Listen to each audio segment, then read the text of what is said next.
عباسی صاحب سب سے پہلے تو یہ سر کہ عثمان بزار صاحب وہ جن کی وجہ سے اسٹیبلشمنٹ کے ساتھ پی ٹی آئی کی سب سے بڑی اور سب سے پہلی بنیاد بنی، جو وہ ایک پیج کی بات ہوتی تھی وہ پہلا صفحہ پھٹا، سر وہ بھی چھوڑ کر چلے گئے. کیا سمجھتے ہیں آپ پی ٹی آئی میں نظریاتی لوگ نہیں ہیں یا پریشر بہت زیادہ ہے، اس وجہ سے جو بھی پریس کانفرنس ہو رہی ہے وہ کامیابی کی طرف جا رہی ہے، کامیابی کا ریشو بہت زیادہ ہے؟ سر کامیابی کا کس بات ریشو بہت زیادہ ہے، مطلب جو آ رہا ہے وہ پریس کانفرنس کر رہا ہے اور پارٹی چھوڑ کے چلا جاتا ہے.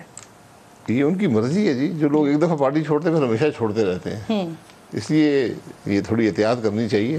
جب یہ ایسے لوگوں کو لیں گے جو بار بار پارٹیاں بدلتے ہیں، پھر وہ آپ کے ساتھ وفاداری نہیں کر سکتے. یہ ایک مسئلہ ہے. سر یہ مسئلہ وفاداری کا ہے یا پریشر کا ہے؟ دیکھیں پریشر ہو تو آدمی سیاست چھوڑ دے. وفاداری بدلنا ذرا مشکل کام ہوتا ہے سیاست میں. تو آپ ان سب جو حضرات ان کی ہسٹری دیکھیں تو یہ کئی دفعہ جماعتیں بدل چکے ہیں. تو وہ ایک ہی دفعہ حجاب ہوتا ہے، پھر جب حجاب ختم ہو جاتا ہے پھر آسانی ہو جاتی ہے. سر یہاں تو 27 سال والے بھی جا رہے ہیں، عامر کیانی جیسے لوگ ہیں وہ بھی پارٹی چھوڑ کے چلے گئے، سیاست چھوڑ کے جا رہے ہیں. وہ لوگ جو آغاز یہ ان کی مرضی ہے جی، ان کی مرضی ہے. میں سیاست چھوڑنا، جو سیاست چھوڑ رہے ٹھیک ہے. اگر آپ پہ کوئی دباؤ ہے، مجھے نہیں پتا کیا دباؤ ہے، پھر سیاست چھوڑ دیں، اس پہ زیادہ عزت ہے. جی عباسی صاحب، کل خان صاحب نے ایک اسٹیٹمنٹ دیا کہ پرویز خٹک صاحب کو اور اسد قیصر صاحب کو انہوں نے بھیجا مذاکرات کے لیے، میٹنگ کرنے کے لیے. اس کے بعد ان کو بٹھا لیا گیا اور ان کے اوپر یہ پریشر ڈالا جا رہا ہے کہ آپ پارٹی چھوڑیں پھر آپ کو چھوڑا جائے گا. اور اس کے بعد پرویز خٹک نے انفیکٹ پریس کانفرنس بھی کی اور پارٹی عہدہ چھوڑ کر چلے گئے. مجھے اس بات کا علم نہیں ہے جی، کس سے ملنے گئے تھے؟ سر یہ بڑا سوال ہے، یہ بڑا سوال اٹھایا جا رہا ہے. نیگوشیشن کس سے کر رہے ہیں؟ میں یہی کہہ رہا ہوں، یہ نیگوشیشن ہونی کہاں تھی؟ یہ نیگوشیشن جو ہے سیاسی جماعتوں کو آپس میں کرنی چاہیے، آپس میں مذاکرات کر لیں. بات ملکی ہے اور آج ملک کے مفاد کو دیکھنا چاہیے. یہ جو آپ ہر سیاسی جماعت اپنی مفاد کو دیکھتی ہے، یہ نقصان دہ ثابت ہوا ہے. اور آج جو حالات ہیں اس میں کوئی جماعت ملک نہیں چلا سکتی. جب تک آپ ایک ایجنڈا طے نہیں کریں گے اور اس پہ کام نہیں کریں گے، جو بھی کل حکومت میں آئے ایک ایجنڈا آج طے کر لیں. الیکشن ہوتا ہے، جو بھی حکومت میں آتا ہے وہ ایجنڈے پہ کام کرے اور سب اس کو سپورٹ کریں. سر ایجنڈے کو طے کرنے کے لیے تحریک انصاف بھی ضروری ہے؟ سر جی سارے ضروری ہیں، ساری جماعتیں ہونی چاہیے. کل کوئی جماعت بھی الیکشن جیت سکتی ہے، کولیشن بن سکتی ہے. تو سارے بیٹھیں، ایک ایجنڈا طے کر لیں. کیونکہ آپ کو یہ جو حالات ہیں بڑے غیر معمولی ہیں اور آپ کو حل بھی غیر معمولی چاہیے. تو سر اس حل کے لیے خان صاحب بھی ہونے چاہیے اس ایجنڈے؟ جی سارے ہونے چاہیے جی، صرف پولیٹیشینز نہیں، آپ کو جج بھی چاہیے، آپ کو اسٹیبلشمنٹ بھی چاہیے اس ٹیبل پر. یہ زیادہ لوگ نہیں ہیں، 6 8 10 لوگوں کی بات ہے ساری. آج ملک میں کرائسس لیڈرشپ کا ہے ہر ادارے میں. عباسی صاحب ابھی تھوڑی دیر پہلے ہی حماد اظہر صاحب نے ایک ٹویٹ کیا ہے اور وہ پھر اسی بات پر آ گئے ہیں. وہ کہہ رہے ہیں کہ یہ تو کٹ پتلی حکومت ہے، ان کے ساتھ تو مذاکرات ہوں گے ہی. ٹھیک ہے، مذاکرات آپس میں نہیں کرنے ہیں، مذاکرات ملک کے لیے کرنے ہیں، ایک ایجنڈا طے کرنا ہے. آپس میں مذاکرات کر کے کیا حاصل کریں گے؟ وہ تو مذاکرات ہوتے ہیں جب آپ اقتدار میں ہوں، ایک اپوزیشن میں ہو، وہاں ایک ایجنڈا آپ طے کر لیں کہ ہم نے کیسے آپس میں ریلیشن شپ قائم رکھنی ہے اور کیسے معاملات کو چلانا ہے. وہاں پر یہ بات ہوتی ہے. اب کیا، اب تو الیکشن آ رہے ہیں، الیکشن میں حصہ لیں سارے. الیکشن ہوتے ہوئے نظر آ رہے ہیں آپ کو؟ جی کیوں نہیں ہوں گے الیکشن، اور چوائس کیا آپ کے پاس؟ صحیح. عباسی صاحب جو آپ بات کر رہے ہیں ریکنسیلیشن کی، سر تو اس کے لیے تو وزیر اعظم صاحب بھی کہہ رہے ہیں، انفیکٹ مسلم لیگ نون کے کئی سارے لوگ کہہ رہے ہیں کہ ایک دہشت گرد جماعت ہے، ان سے بات ہی نہیں کی جا سکتی اب. تو اب یہ کیسے ہوگا سر؟ ایک ٹیبل پر کیسے آئیں گے؟ نہیں آئیں گے تو نقصان ہوگا سب کا. یہ بڑی سیدھی بات ہے. مجھے دیکھیں پچھلے 2 سال میں ہر سیاسی جماعت اقتدار میں رہی ہے، کوئی جماعت ایسی نہیں جو نہیں رہی. میں پرانی بات نہیں کر رہا، پچھلے 2 سال کی بات کر رہا ہوں. بشمول پی ٹی آئی؟ جی بشمول پی ٹی آئی. وہ تو ایک 4 سال کا اقتدار، میں تو 1 سال صرف گن رہا ہوں. تو کیا مسائل حل کر سکیں؟ کہ مسائل میں کمی کر سکتے ہیں؟ مسائل ہمارے بڑھتے جا رہے ہیں. تو جب تک آپ بیٹھ کر ایک بہت ریڈیکل قسم کا ریفارم کا ایجنڈا نہیں بنائیں گے تو ملک آگے نہیں چلے گا. یہ آج باقی سب چیزیں ثانوی حیثیت رکھتی ہیں، یہ آج ضرورت ہے ملک کی. سر بطور سینئر سیاستدان آپ سمجھتے ہیں یہ جو عمران خان کو مائنس کرنے کی بات ہو رہی ہے، مائنس ہوتا دیکھ رہے ہیں یا کوئی بھی لیڈر مائنس ہو جاتا ہے؟ دیکھیں مائنس ہم نے یہ بڑی باتیں سنی ہیں پہلے بھی، مائنس کبھی نہیں ہوتا. جو پولیٹیکل لیڈر ہوتا ہے وہ صرف پولنگ اسٹیشن پہ مائنس ہوتا ہے. یہ جو باتیں ہیں مائنس آپ نے کیا جو سب سے بڑی اگزامپل ہے ملک کے اندر، ذوالفقار علی بھٹو کے علاوہ وہ تو پھانسی لگ گئے، وہ آپ نے میاں نواز شریف کو مائنس کیا، اس ملک کے سپریم کورٹ ٹرائل کورٹ بن گیا، دنیا میں کوئی مثال نہیں ہے. اور ایک ایسے مذہقہ خیز کیس میں میرا خیال ہے کہ کوئی بھی جج اس کو پڑھتا ہے اس کو شرم آتی ہے. مجھے ایک انگریز بیرسٹر نے کہا کہ یہ آپ کے جو سپریم کورٹ کے جج ہیں یہ قانون کے گریجویٹ ہوتے ہیں یا نہیں ہوتے؟ جب یہ ججمنٹس لوگ دیکھتے لوگ ہنستے ہیں ججمنٹس پر. اس کے بعد آپ نے سیاست سے تاحیات نااہل کر دیا، پھر آپ نے سیاست سے علیحدہ کیا، سپریم کورٹ نے تشریح کر کے سیاست سے علیحدہ کیا، ایک قانون کی تشریح کی کہ آپ سیاسی عہدہ بھی نہیں رکھ سکتے. اس کے بعد عین الیکشن میں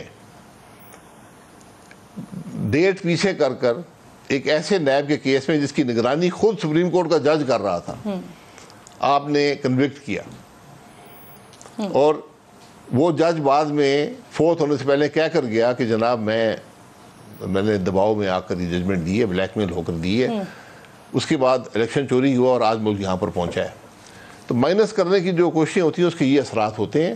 اس لیے آج ملک کی ضرورت یہ ہے کہ سب ذرا مل بیٹھ کر معاملات کو طے کریں. سب یہ جو آپ نے ایک بیک گراؤنڈ دیا جس کا الزام آپ لوگ لگاتے ہیں کہ کس طرف سے ہوا، موجودہ دور میں کون کر رہا ہے سر؟ موجودہ حالات میں جس طرح سے ہوا میں تو اس کی ذمہ داری ہے جو کیس نے کیا ہے. سپریم کورٹ جواب دے نا ان باتوں کا. اگر سپریم کورٹ بھی دباؤ میں آ کر کام کرتا ہے تو پھر اللہ ہی حافظ ہے. تو اس لیے میں کہتا ہوں کہ یہ ہمیں ذرا پرانی جو معاملات ہیں ان سے سبق حاصل کرنا چاہیے. یہ تلخ حالات ہیں اس ملک کے. ابھی سر خان صاحب نے جو پٹیشن دائر کی ہے تو وہ بھی عمران خان نے اس میں کہا ہے کہ جو نواز شریف صاحب کو نکلوایا گیا تھا وہ بھی اسٹیبلشمنٹ نے نکالا تھا. عمران خان صاحب بہت سی باتیں یاد آ جاتی ہیں. وہ تو یہاں ہر روز تقریر کر کے دعوے کرتے تھے میں نے آج فلانی وکٹ گرا دی ہے، آج فلانے کو میں نے اندر کر دیا ہے. اب وہ کہتے نہیں میں تو نہیں تھا، وہ تو باجوہ صاحب کر رہے تھے. باجوہ صاحب کہتے ہیں میں نے کبھی نہیں کیا. وہ میں یہ کہتا ہوں یہ تاریخ ہماری تھوڑی حافظہ کمزور ہو جاتا ہے. اور سر جو ابھی فی الحال جو وکٹیں گر رہی ہیں وہ خود ہی گر رہی ہیں؟ مجھے کیا پتا جی، پوچھیں ان سے جو بیٹے ہیں گھر جا رہے ہیں، پوچھیں ان سے کیا ان کا مسئلہ ہے. آپ ماضی کی بات کریں عباسی صاحب، تو ماضی کا بھی تھوڑی دیر پہلے ہی میں سن رہی تھی جاوید ہاشمی صاحب نے ایک اسٹیٹمنٹ دیا آپ کے حوالے سے 1999 میں جب میاں صاحب باہر گئے تھے، اس وقت آپ جیل گئے تھے. تو وہ کہہ رہے ہیں کہ عباسی صاحب نے کہا تھا کہ وہ جب باہر آئے جیل سے تو انہوں نے کہا کہ اب وہ صرف کاروبار کریں گے، سیاست سے دوری اختیار کریں گے، لیکن پھر اس کے بعد آپ دوبارہ سیاست میں آئے. تو سر وہ جو اسٹیٹمنٹ آپ نے اس وقت دیا تھا وہ کسی دباؤ کا نتیجہ ہے عباسی صاحب؟ جاوید ہاشمی صاحب کوئی 75 سال کے ہو گئے ہیں، میں کوئی 65 سال کا ہو گیا ہوں. ہمارا حافظہ مقصد کمزور ہو جاتا ہے، بھول جاتے ہیں باتیں، اس لیے وہ میرے بڑے بھائی کوئی مائنڈ نہیں کرتا. میں جو میاں ہائی کیس تھا اس میں مین ایکیوزڈ میں ہی تھا کہ میں پی اے کا چیئرمین تھا. مجھ پہ الزام تھا کہ آپ نے جہاز کو نواب شاہ بھیجا ہے. تو وہ ایک جو دفعہ تھی اس میں سزائے موت تھی. یہ پاکستان کی تعزیرات ہیں اس میں ایک واحد دفعہ ہے جس میں لازمی سزائے موت ہے. تو ہم نے وہ کیس بھی فیس کیا. کیس چلا، ہم بری ہو گئے. اس کے بعد 1 سال تک میں جیل میں رہا. میں اور غوث علی صاحب آخری 2 آدمی جیل میں رہ گئے تھے کراچی جیل میں. وہاں پر پھر ایک دن انہوں نے کہا جی ٹھیک ہے آپ ضمانت، کیونکہ ہم اس میں ہوتے تھے. اس کے بعد ہمیں جب بری ہو گئے تو ہمیں ایم پی او میں رکھا جاتا تھا، 89 ڈیز کا نظر بندی میں رکھا جاتا تھا، جیسے ابھی رکھتے ہیں سر جی ایم پی او کے تحت. جی ایم پی او کے تحت جی. تو یہ کوئی ایسی قیامت نہیں آ جاتی. ایم پی او اتنے تکلیف نہیں ہوتی، تھوڑا سا برداشت کرنا چاہیے انسان کو. جی تو وہ انہوں نے کہا جی ایم پی او ختم کر رہے ہیں تو آپ گھر جا سکتے ہیں. اس بات کو میں تھا کہ 2.25 سال گزر چکے تھے ہماری نظر بندی اور اس ساری بات کو. اس کے بعد میں یہاں پر آیا. جی مجھے میرے حلقے کے لوگوں نے ایئرپورٹ سے ریسیو کیا، گھر آئے. اس کے بعد میری جماعت نے، پاکستان مسلم لیگ نون نے، جس میں آج کچھ ایسے لوگ بھی ہیں جو پی ٹی آئی کے سرکردہ رہنما ہیں، یہ چند مہینے بعد لوکل باڈیز کے الیکشن تھے. یہ میرے پاس آئے تھے، انہوں نے کہا جی آپ ناظم کے لیے الیکشن لڑیں.